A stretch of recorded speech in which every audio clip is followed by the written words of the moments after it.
अस्सलाम वालेकुम नाज़रीन, मैं हूं यम्मे वाजिद। 7H न्यूज़ में आपका खैर मकदम है।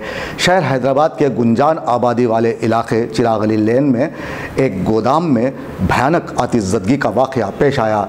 ये आग किस तरह लगी होगी, ये जानने के लिए देखिए हमारे नुमाइंदे जासिम जाबरी की ये रिपोर्ट। अगर इस दुनिया में आग का वजूद ना होता तो खुदा की बख्शी हुई बहुत सी नेमतों से इंसान फ़ायदा उठाने में नाकाम हो जाता, लेकिन कभी कभी यही आग इंसानी ज़िंदगी में मुश्किलों को जन्म देती है। ये मुश्किलें ख़ुद इंसान की अपनी पैदा करदा होती हैं। ऐसे ही एक मामले में रात चिराग अली लेन में मौजूद एक गोदाम में भयानक आग भड़क उठी, जिसके बाद हर तरफ आग के शोले लपकने लगे। हालांकि ये तमाम इलाका रेजिडेंशल है, जहां की आबादी भी कसीर है।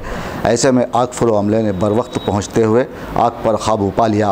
बताया जाता है कि आग लगने की अहम वजह शॉर्ट सर्किट है, लेकिन यहाँ सवाल ये पैदा होता है कि रिहायशी इलाक़ों में इस तरह गोदाम बनाना ख़तरे की अलामत है और अरबाब मजाज की इस मामले पर खामोशी मानी खैज़ है।